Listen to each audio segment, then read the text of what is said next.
sànq ba léegi maa ngi ree et ni may seetaan jéggal parce que soo déggee ñuy wax c'est comme si notre liste officiellement dafa war a dem élection wala la liste de Yewwi Askan bi officiellement dafa war a dem élection caat bi xamul élection na dem jàngiwaat caat bi ñuy tagg mais quand même yéen li leen ay jafe-jafe ñoom jàll nañ ci débat bi dañ koy cadrer ñu dem ci première question bi vidé ko dem ci yeneen d'accord par rapport aux décisions du conseil constitutionnel balaa ñuy jaxase xelu sénégalais yi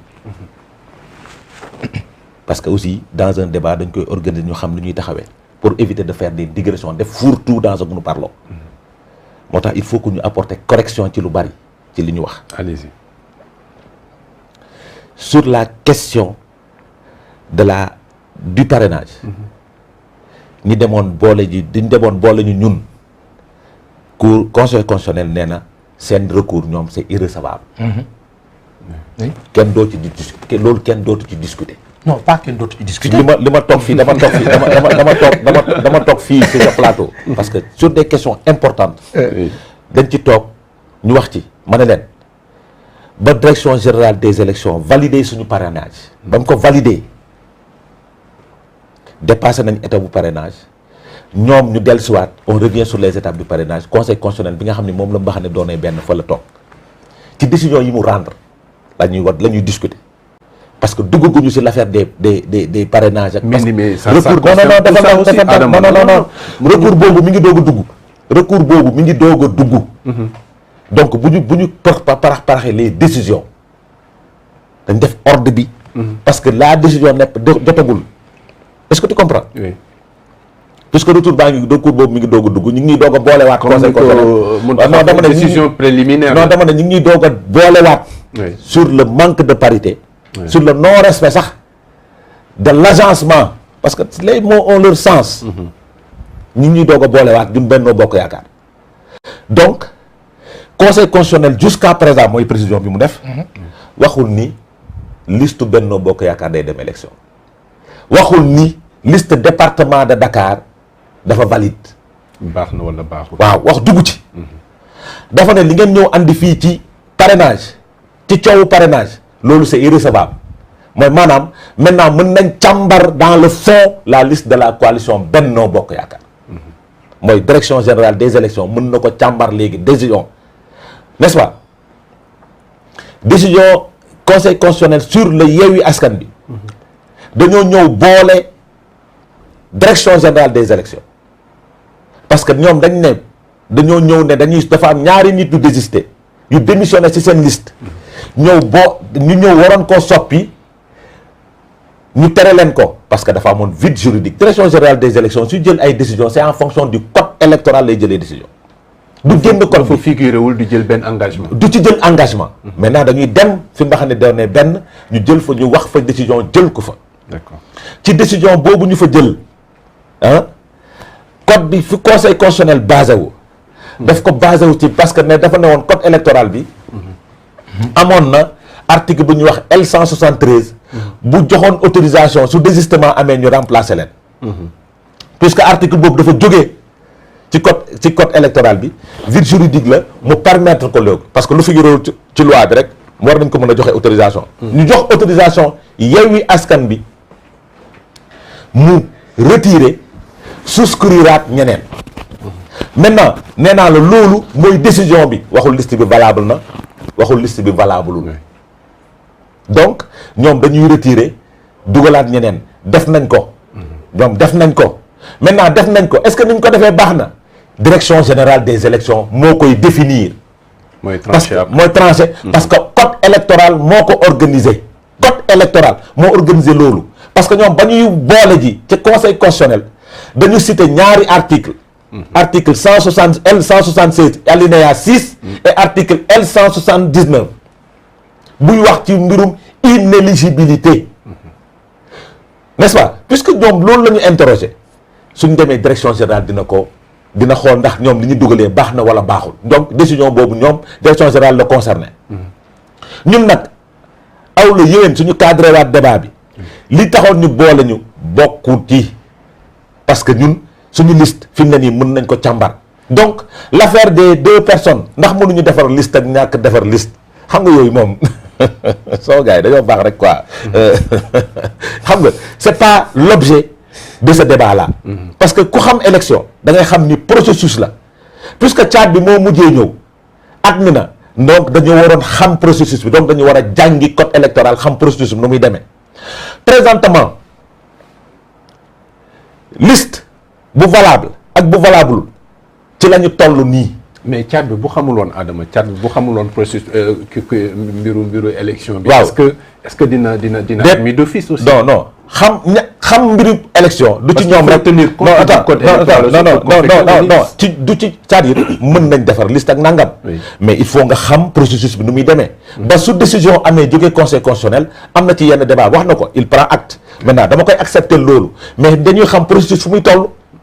yàgg naa la jox naa toog fii sa débat ne leen liste bu ci nit yëg rek c'est parce que seen parti ñoo ko génne. parce que liste kenn waru koo génne direction générale moo war a afficher. ba parrainage bi jeexee 8 listes lañ ne seen parrainage baax na mais waxuñu 8 listes lañ ne dañuy dem élection. la précision elle est importante donc 8 listes yu seen parrainage baax ñooñu dañuy saytu seen liste. ñeneen ñi seen parrainage baaxul dañoo dem boole ji conseil constitutionnel ñu ne leen li ngeen fi andi c'est irrecevable donc ñoom yéen kenn warul mën a xool seen i liste juróom-ñetti liste yooyu seen parrainage base ñooñu dañ leen di saytu mën nañ dem ba ci biir liste yooyu ñuy saytu juróom-ñett yi mu am ay manquement am ay irrégularité yoo xamante ni du erreur matérielle su boobaa décision la direction générale di jël ci décision maintenant su boobaa da ngay defi recours nag au niveau du conseil constitutionnel donc on peut se retrouver au finish parce que nee naa la liste Benno Bokk Yaakaar mën nañ dem ba ci biir ñu dàq ko du dëgg parce que mën na am ay irrégularités yoo xamante ni loi moo tax ñu naan dañuy invalider la liste puisque tollaguñu foofu ci décision yi dañuy wax rek ci décision yi nga conseil constitutionnel parce que il faut suñuy bëggee dugg ci bon fond débat bi il faut ñu génn sur la décision du conseil constitutionnel parce que décision bi ñu ciy wax dafa leer nañ nekk guñu ci ñoom ni ñu koy waxee ay baara yu góog ay nangam sangam parce que amul benn liste. est-ce que amul lu tey seen xel aussi. xam nga non dañuy politique. ñoom dañuy politique. ils veulent être la politique aussi. non dama ne ñoom dañuy politique ils veulent être c'est-à-dire ku gis ñaari coalition yi ni ñu taxawee.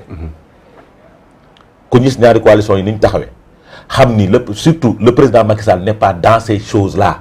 di combiner ak di nangam ko gis ñaari coalition yi ni ñuy dëmmantee nga xam ne duñ def ay compromis ak ay compromission. d'accord li fi am mooy décision wàcc na nañ ko accepter bàyyi leen ñu dem parce que mun nañ dem ba ci biir yeneen manquement am su yeneen manquement amee xanaa beneen coow mooy jibaat parce que nag dama lay wax de coow dina jib sur la liste du département Dakar da Yewwi Askan Wi xamu tax ni ñu boolee la recours bi ñu bind par rapport ba ñuy boole direction générale de recours bi ñu bind moo tax ñu nar a am problème. lu nekk ci recours bi. très bien. rapidement rek ñu waxtaan rapidement ci recours. non sama doom baay bi moom. parce que recours bi dafa leer dañ ne considérant numéro 1 Déthié Fall dafa agissant en qualité de mandataire de la coalition saisir le conseil constitutionnel d'annuler la décision bi nga xam ni moom la direction générale des élections jëloon pour arrêter processus bi jëlul kii bi mu annuler ko n'est-ce pas mu ne considérant numéro 2 bi moo ci am importance. oui mu ne lu tax moom mu ñëw mu ne s'est présenté pour effectuer des modifications légales sur les dossiers de candidature conformément à l'article L176 alinéa 6 du code électoral et de remplacement pour cause d'inéligibilité conformément à l'article L179 du code électoral que l'accès de la commission ñu tere ko n'est-ce pas nee na moom Déthié Fall coalition Yewwi li ñu wax ba ñuy boole ji dafa leer dañ leen tere accès parce que dañu am ñaari candidats yoo xam ne dañoo démissionnaire candidats yooyu démissionnaire ils sont inéligibles article L176 moo wax article su candidat bi inéligible xam nañ naka lañ koy soppee. d'accord maintenant ci dossier bi ñu dugal ñoom. te presse bi parce que aussi ñoom ñooy jaay seen bopp quoi qu'on puisse dire ñoom ñooy jaay seen bopp. nu ñu jaayee seen bopp mooy dossier bi ñu dugal jigéen ak góor la ñu teg la ñu remplacer. or ñi nga xam ni dañoo désister puisque ñoo njëkkoon jaay seen bopp. ñaari góor la.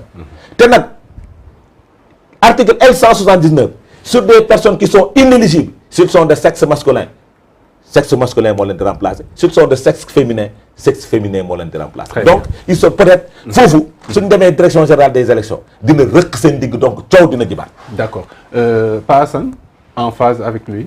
Non, je ne peux pas être en phase. Je ne peux pas être en phase. Je suis même super étonné parce que quand vous faites un recours adressé à une juridiction suprême, on me dira qui m'a organisé. Mais qui est organisé, dans nos cas arbitré. Vous prenez votre décision, une décision suprême ou supra, nous non, débat bi tëju na foofu. On ne parle plus de recours sur lequel il va falloir redébattre encore au niveau de la DGE parce que donc demain il y aura un problème. Yewwi va participer à ces joutes électorales là de ces législatives. C'est fini pour Dakar. leneen la noo wax. non waaye. non kilifa bi bàyyil rek ma wax la. Papa Sam non. ma ne je suis pas d'accord. ma ne foofu leneen la noo wax. baax na. La chose, la réalité. Le débat c'est pas Yewwi. Le débat, c'est quand quelqu'un dit, oui, la loi dit, mais je vais voter parce que, au cas où. C'est ça la réalité. C'est-à-dire qu'aujourd'hui, même si je suis d'accord avec quoi, je suis pas d'accord avec du tout.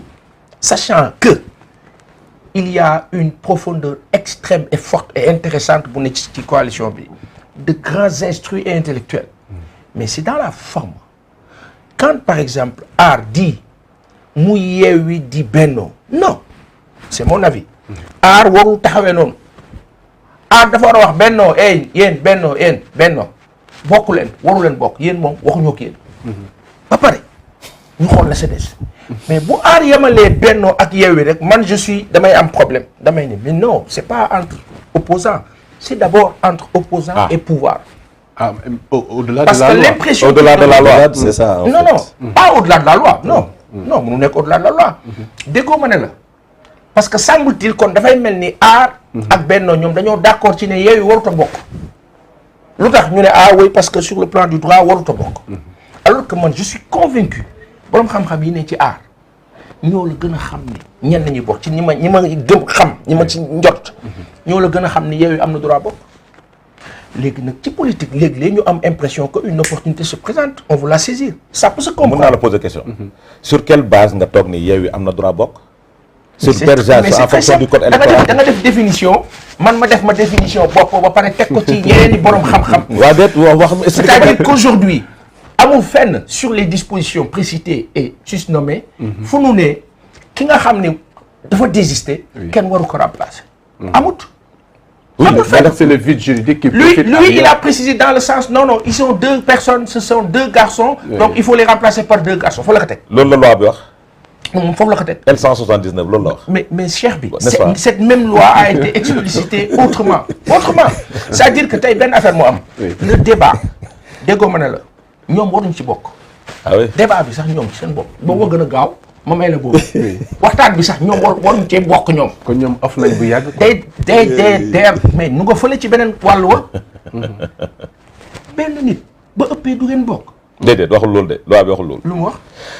loi bi waxul benn nit su ëppee da ngeen bokk. waxul da ngeen dem maximum non attends déglu dafa ne. ak minimum. non dafa nag. il y a maximum et minimum. non déglu waaw defal ndànk rek. s'il y a maximum et minimum il y a limite. waaw non attends. s'il y a limite il faut ñu préciser. marge de tolérance. c'est-à-dire xam nga déglu rek il faut ñu préciser. man c'est un débat boo xam ne bëgguma ci polémiquer. pourquoi bëgguma ci polémiquer. parce que dem nañ fi mbaxane doonee benn jël na parce que ñoom li ñu doon wax mooy jurisprudence telle. mais bu leen conseil constitutionnel génne woon tey. dañ koy nangu lan mooy nekk réaction dañ koy nangu.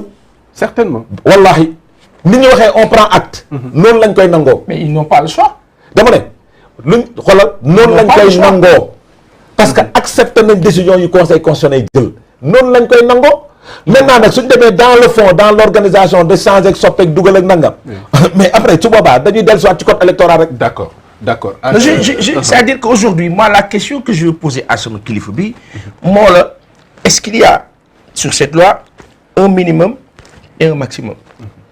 loolu dépassé nañ ko. conseil constitutionnel loolu dépassé nañ ko amul. non est-ce que am na. j'ai dit. non est-ce que minimum am na ak maximum article L149 moo wax ay valeurs relatives organisées par un décret.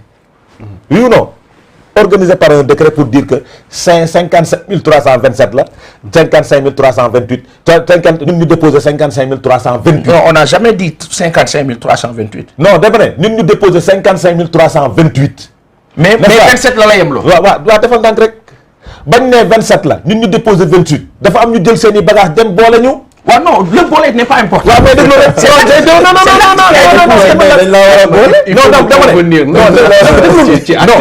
Attends. C'est l'acte qui pose problème actuellement. Abdou Khadre, je nierai jamais que on a déposé 55 328. Parce que document yaa ngi fi. bu conformul ak loi. non dama ne defal ndànk fii déggoo li ma wax dama ne. dañoo déposé am arrêté bu génn am arrêté yu ko organisé. arrêté moo organisé ñoom ñu dem boole ji ñoom ba ñu demee boole ji nee naa la décision du conseil du conseil constitutionnel dafa leer suñu bëggee mën naa ko lire lu tax moom mu ne ces décisions là ces requêtes là sont ces recours là sont irrecevables daf leen wax lu tax. non j'ai toujours pas ma réponse. am nga argumentaire bi non j'ai toujours pas ma réponse. entre le minimum et le maximal fii ngeen di départ lii mënut a ees mënut a ñàkk. fii bu leen ko romb. mais weesu nañ foofu. non il s'agit pas de weesu nañ ko. tu es en train de revenir derrière. non c'est-à-dire que même buñ ko weesoo. mais non même buñ ko weesoo. conseil constitutionnel waxul ne Benno seen liste baax na. d'accord naa. waaw baal rek ma ñëw. d'accord naa. waxul ne baax na dès lors que waxul ne baax na lan moo war a am ñële. xaar arrêté ministériel. déedéet. définitif. ça se passe pas comme ça. bu organisateur bi ñëwee daal ne voilà voici les listes qui doivent participer à ces Jeux. recours jib. non ne waaw may ma cheikh bi. recours dafa jib. ne ñi ngeen ñoo booleel ñu la football ak ñun. kii bokk si dafa am carton rouge. dañuy porter réserve. du bokk. lii moo la mbir bi. léegi damay laaj. on vous somme waxuma sax on vous dit on vous somme. la loi vous somme. de vous limiter à 53 327 points. abaa na piw. ngeen ne day see yokk benn ndax ci lan. mais loolu nee naa la conseil constitutionnel weesu nañ ko. conseil constitutionnel nee na recours bi ngeen def. non weesuwu ko. xala maa ngi lay boole yeewu sax. nee nañ recours bi yeewu def ak gëm sa bopp c'est irrecevable. ces recours là sont irrecevables. maanaam dans le fond. defal ndànk rek maintenant dans le fond. xaaral balaa muy kii xam nga sànq da nga ne ñu recadrer débat bi. waaw bien sûr. conseil constitutionnel c'est vrai jël na décision. c'est fini. irrévocable li muy bëgg a wax mooy l'acte. irrévocable fi leen loi yemloo. daf ñuy ba génn doo leen fa yem. daf ñuy tardel c'est irrévocable daf ñuy tardel. c'est une décision irrévocable. c'est-à-dire. xoolal fi mu ne nii du moment où le conseil constitutionnel a pris une décision irrévocable pour dire que ñoom seen recours c'est irrecevable waxuma la day participer élection daf leen ne yéen li ngeen wax ni parrainage bi nii daf Benno warul bokk c'est irrecevable. maanaam man jàpp ne Benno Bokk Yaakaar ñoom dañ fi nekk rek di dëggate loi. non déedéet du dëggate loi.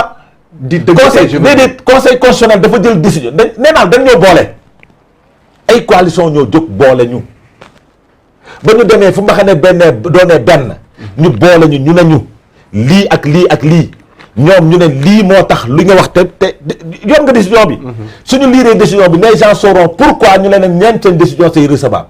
loolu c'est derrière nous. d'accord waaw non baal ma rek kilifa bi waaw man dama la laaj le compliqué loo xam ni taxa élément. loolu c'est derrière nous. non nee naa la on a déposé 55 328 parrains. bàyyi ko mu dama ko nié. léegi.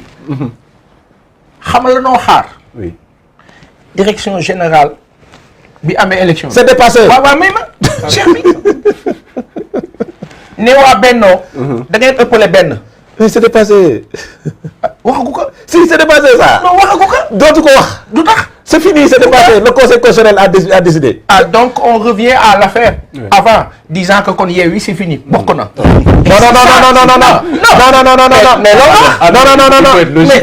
logique aussi. Là, les décisions, liiral décision bi. Liiral décision pour Benno, liiral décision pour Yewwi. Dafa ne. Non, attends, c'est-à-dire. non balaa may ñëwaat nga. da ngay lire décision yi. je veux nous tous nous avons des décisions. waaw oui je veux revenir ci Mountakha ñu équilibrer tuuti. balaa ñuy ñëwaat dinañ ko lire ah dinañ ko lire. c'est important. Mountakha dégg nga Adama lu mu wax. nee na conseil constitutionnel jël na décision ba pare. te ñoom. loi ne danañ yem leen fii ñu ne non duñ fi yem dañuy dolli benn dañuy wiis. dëgg la. mais ban lecture lañ ci mën def. waaw en fait balaa may egsi foofu. oui may wax sama mbokk mi Adama. ne ko caat bi kat bu waree jàngiwaat dina doy waar parce que ngeen nekk caat. dem examen nga jàll d'office. nga ne ko demal jàngiwaat. dafa jàll d'office. ah caat di ko jara sargal. ah macha allah.